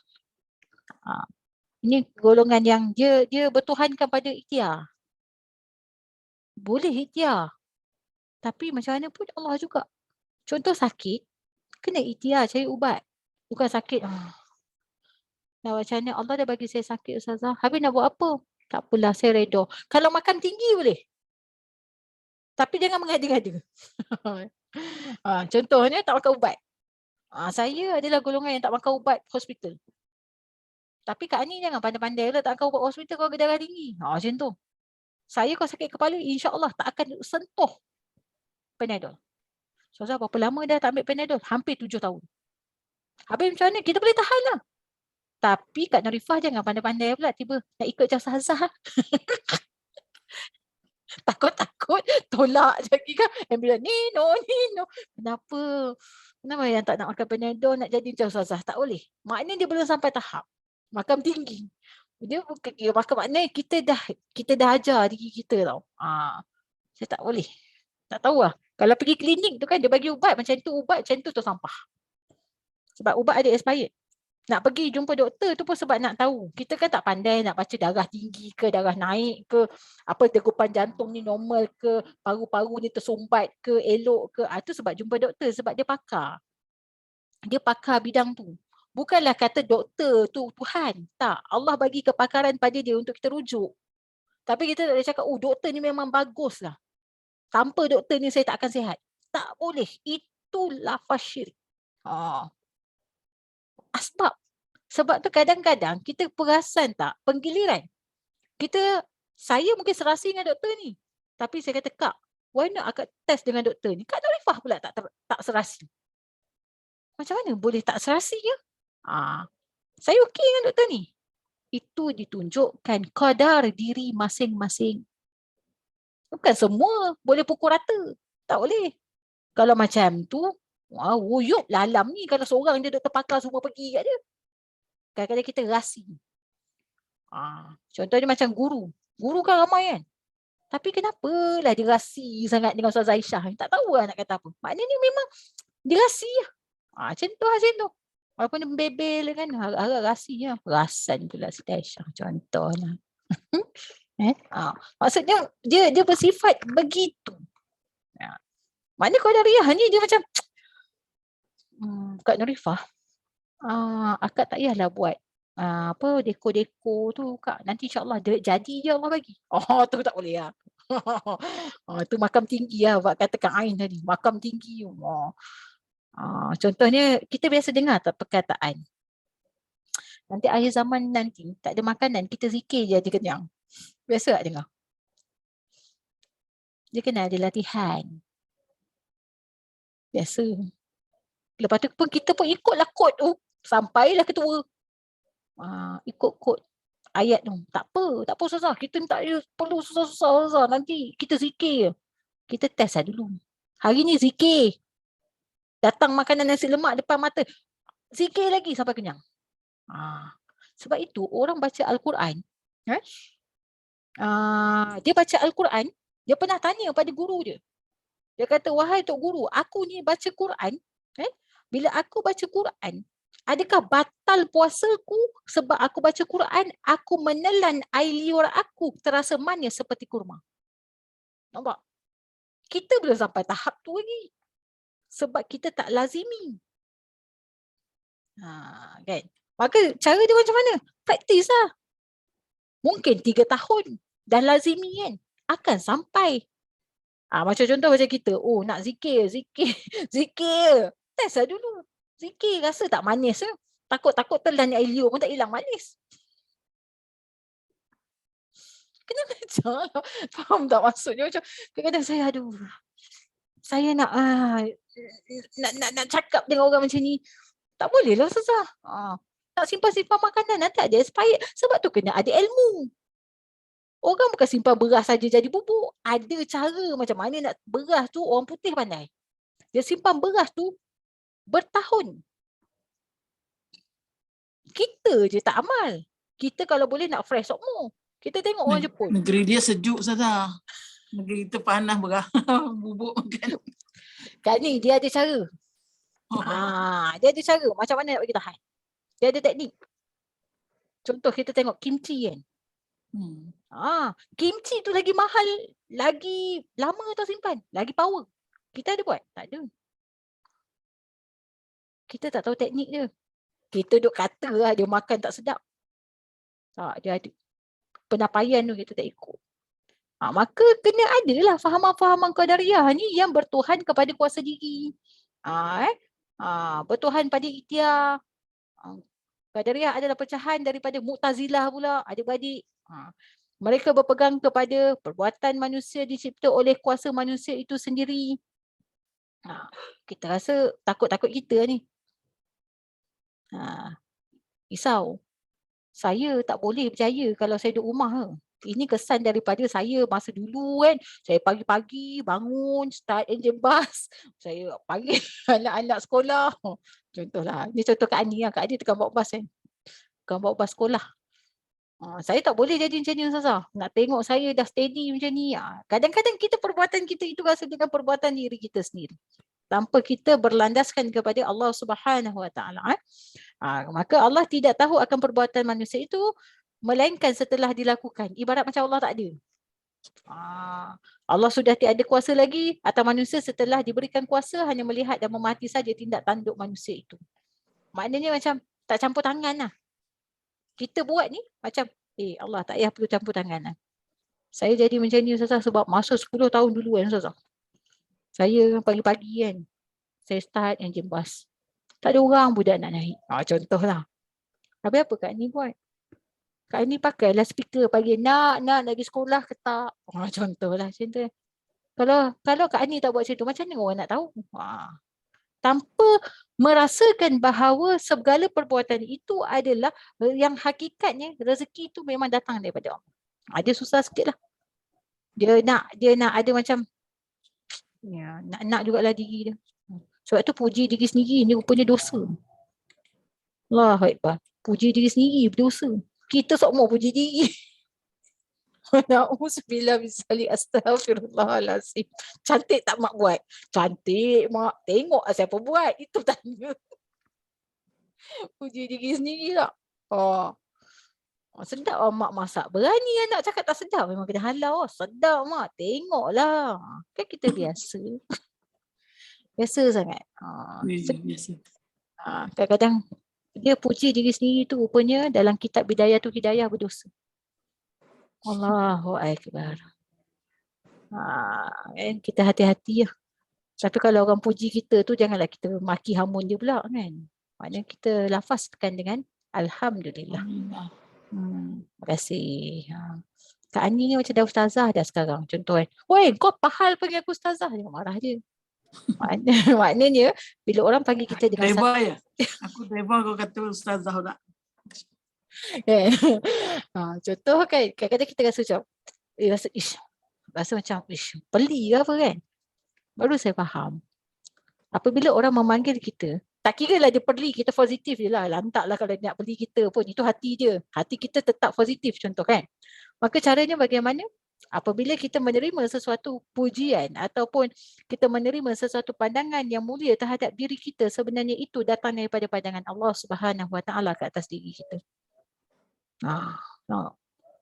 Sebab tu Rasulullah ada banyak nama panggilan. Al-Amin, Amirul Mukminin, Habibi, Ya Rasulullah. Banyak panggilan dia, ya Allah bagi. Tapi Rasulullah tidak pernah tolak. Kita pantang orang tunjuk baik sikit. Kak Norifah macam ustazah dah lah ni. Kau pahal panggil aku ustazah. Kita marah kan. Sebenarnya kalau dia nak peli kita itu hati dia. Tetapi hakikat mereka dah memandang kita dengan panggilan yang mulia itu adalah orang kata kredit daripada Allah kepada diri kita. Macam tu dia. Allahu Akbar. Masya Allah, Alhamdulillah. Lepas ni janganlah nak buat gelar. Panggillah saya ustazah. Panggillah saya Tuan Syekh. Tak adalah. Maksudnya kita terima dengan kalimah Alhamdulillah. Doa-doakanlah saya. Contoh kan. Maka mereka berpegang pada hukum sebab dan musabab memberi bekas seperti api memberi bekas untuk memanaskan sesuatu. Ia bertentangan dengan ahli sunnah wal jamaah yang berpegang pada firman Allah Subhanahu Wa Taala. Wallahu khalaqakum wa ma ta'malun. Dan dialah yang menjadikan kamu dan segala perbuatan kamu. Maka kita tengok ahli sunnah wal jamaah ni dia berpegang kepada semua. Yang hari ni Malaysia totally ahli sunnah wal jamaah. Totally. Hampir. Jangan risaulah. Hampir 90% ahli sunnah wal jamaah. Kalau yang kita dengar tu Wahabi ke Syiah ke apa benda nama-nama lain tu, dia lebih kurang 5 ke 10% je. Yang paling banyak ahli sunnah wal jamaah. InsyaAllah. Maka ahli sunnah wal jamaah ni, dia cara dia sempurna. Kena ada ikhtiar. Kalau golongan Jabariyah, dia tinggalkan pula ikhtiar tu. Tak payah ikhtiar, Allah boleh bagi. Contoh. Tak payah makan ubat, nanti sihat. Contohlah kan. Kita kena ikhtiar lah untuk sihat. Tak payah mandi, nanti wangi. Tak payah solat, janji niat. Dia pandailah dia ikut cara dia kan. Maka lebih kepada sifat berlapang dada. Ini ahli sunnah wal jamaah. Sebab tu mereka ini tidak suka berkelahi. Mereka lebih suka berlapang dada, menerima. Kan? Cara dia kalau kita tengok memberi bekas seperti api memberi bekas untuk memanaskan sesuatu. Kalau kita tengok microwave panaskan sesuatu kan, dia perlukan api tak? Tak, dia perlukan elektrik. Ibarat api dengan kayu. Macam itulah. Api dah tak ada. Tinggal bara api. Tapi sebenarnya dalam tu ada api. Api itu, dengan ada api itulah yang dipanggil boleh memanaskan sesuatu. Inilah kisah kepada Nabi Ibrahim. Api dominan dengan panas. Tapi api itu tidak memanaskan. Tidak memberikan bekas kepada ketauhidan Nabi Ibrahim alaihissalam. Nabi Allah Ibrahim. Maksudnya macam tu lah. Itu tauhid tinggi lah. Kalau tak faham pun tak apalah. Saya pun tak apa nak faham sangat, nak terang pun tak kerti. Kan? Jangan tanya soalan. Saya pun tak kerti nak jawab dah. Moga-moga Allah memberikan kefahaman. Maka selawat dan salam pada Habibullah Rasulullah sallallahu alaihi wasallam. Nampak tak perkataan Habibullah? Perkataan yang mulia yang diberikan oleh Allah Subhanahu wa taala kepada baginda Rasulullah sallallahu alaihi wasallam. Ada perkataan lain yang ala-ala Habibullah ni digunakan kepada agama-agama kafir, agama Kristian. Dia tukar lah ayat tu. Kalau saya selalu dengar cerita Mr. Bean kan dulu kan dia nyanyi lagu kat gereja tu kan. Dia panggil Alilulah. Itulah dia sunnah dia. Panggilan tersebut. Sebab tu bila kita tengok TV contohnya, kita baca ke apa-apa komik ke apa benda yang kita nak baca, bila mereka tu sembahyang, contoh tengok cerita Hindustan kan dia nyanyi ada subtitle kan. Bila kita tahu dia nyanyi tu ada subtitle untuk dia mengagungkan selain daripada Allah, kita tak boleh baca. Kadang-kadang kita semua baca. Tu kita risau. Sebab dia ganggu tauhid. Maka banyakkan selawat atas Nabi, wahai saudaraku. Ini pesanan pengarang, iaitu Walid Al-Malik. Pesan pada kita, cintai sunnah baginda. Dengannya kamu akan memiliki cahaya yang membuka pintu ketauhidan, ihsan dan meninggalkan kekotoran syirik pada batin. Maknanya banyakkan selawat. Dengan selawat ni tak kira lah selawat Jibril ke, selawat Azmiyah ke, selawat Nurul Mubin ke, selawat apa jenis selawat. Selawat Tafrijiyah ke, selawat Kamilah ke, semua kita buatlah selawat. Segala selawat ini dia sebenarnya hakikatnya dia melahirkan cahaya dalam hati kita. Sebab itulah Nur Muhammad, cahaya. Sebab tu nak mudah faham, banyakkan selawat. Kemudian dia kata nak lebih cepat, cintai sunnah baginda. Apa yang baginda buat, itulah kita buat. Apa yang dia makan, itulah kita makan. Saya tertarik dengan satu perkongsian seorang sahabat ni. Dia pun dah berumur masa tu dia berubat, dia kena sakit kalau tak silap saya darah kencing manis. Kencing manis rupanya dia ada stage stage dia sampai dia dah terbaring, dah teruk. Kemudian adalah seorang sahabat datang pada dia, ceritakan kepada dia tentang, dia kata nak tak berubat mengikut sunnah. Tapi syarat dia kena tinggalkan segala ubat-ubatan hospital dia ni. Ini saya nak cerita. Kemudian dia pun kata okeylah nak lah. Bila sakit dia semua dia nak. Faham tak? Maka dia pun dikonsult oleh orang yang mengkaji tentang raw material of makanan sunnah ni. Dia pun cerita, okey, so tuan kena buat ini, tuan kena buat itu, tuan kena buat ini. Dia kata tukar. Jangan makan ubat hospital. Dia kata tukar, ambil madu, ambil habatus sauda. Ada teknik-teknik cara makan dia apa semua. Dia punyalah nak baik. Apa yang dia buat? Dia pun ubah. Ubah. Dia mula makan makanan sunnah. Setelah lebih kurang dia makan, mengamalkan sunnah setelah 2 minggu dia makan, apa jadi pada dirinya? Kesihatan dia makin teruk. Masa tu anak-anak dia dah marah dah kepada seorang sahabat yang ceritakan tentang sunnah. Makanan sunnah apa semua kan. Dah marah dah makin hamun kan. Maknanya dia makin teruk. Doktor pun sampai marah. Kenapa buat macam ni? Tetapi yang pesakit tadi tu, dia kata apa? Saya tertarik dengan kata-kata dia. Datanglah sahabat yang cerita tentang makanan sunnah ni, dia orang pergi jumpa. Dia pergi jumpa nak marah kan. Anak-anak semua dah marah. Tapi pesakit ni kata apa? Doktor tu cakap kat dia, sahabat ni kata, adakah nak teruskan perubatan sunnah ni? Ataupun nak berhenti? Jawapan yang sakit dia kata, aku ingin teruskan. Walaupun aku mati, sekurang-kurangnya kematianku dalam tubuh badanku terdiri daripada makanan sunnah. Saya dengar cerita ni, saya tersentak hati saya. Allahu Akbar. Kan kita ni tak percaya makanan sunnah. Maka dia teruskan lagi, dia makan lagi, konsum lagi. Selepas 2 minggu, datanglah sahabat ni ke rumah dia. Konon nak ziarah lah sebab senyap je kan. Pergi dia tengok sampai dia bagi salam dekat rumah dia, dia tengok kat katil depan rumah dia tu kan. Dah tak ada dah pakcik ni tadi. Dia dah risau lah. Allah dah meninggal ke orang tua ni dalam hati dia kan. Dia pun bagi salam. Dia kata, sekali jawablah isteri dia. Dia kata, mana abang? Dia tanya kan. Abang kau lagi menebas lah. The power of makanan sunnah. Kita ni makanan sunnah makin tinggal. Siapa yang hidupkan sunnah hari ni? Orang barat. Kita tengok cara dia orang makan.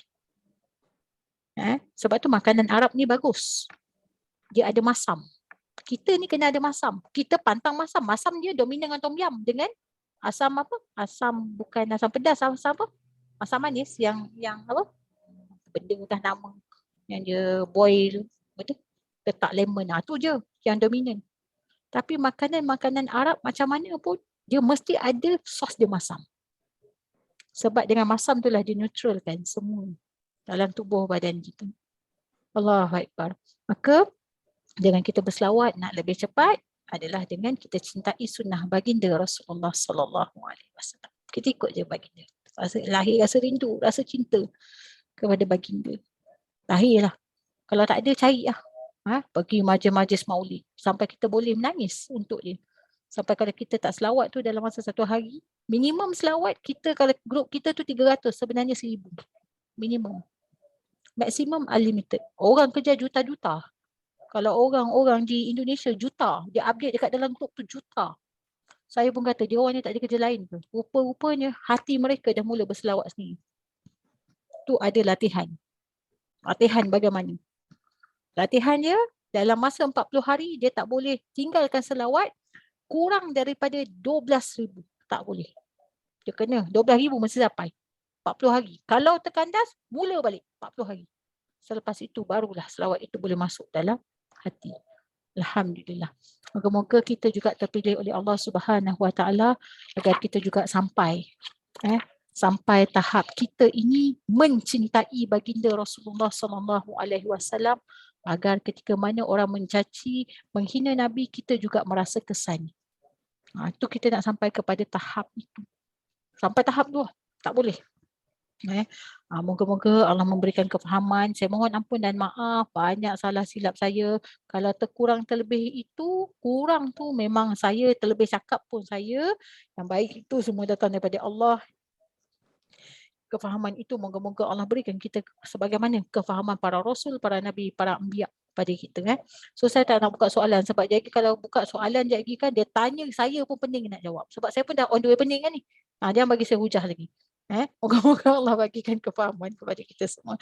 Maka insya-Allah kita tangguh dengan tasbih kifarah dan juga surah Al-As. Bismillahirrahmanirrahim. Subhanakallah wa bihamdika asyhadu an la ilaha illa anta astaghfiruka wa atubu ilaik.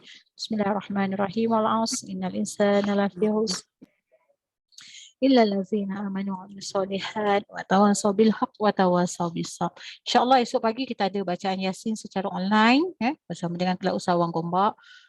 Dan insyaAllah saya akan bagi link kejap lagi pagi. InsyaAllah kalau tak salah saya dalam pukul 9 pagi. Maka sekadar itu saja. Wabillahi taufiq wal hidayah. Assalamualaikum warahmatullahi wabarakatuh. Selamat malam. Semoga bertemu lagi insyaAllah. Terima kasih Ustazah. Waalaikumsalam Ustazah. Terima kasih.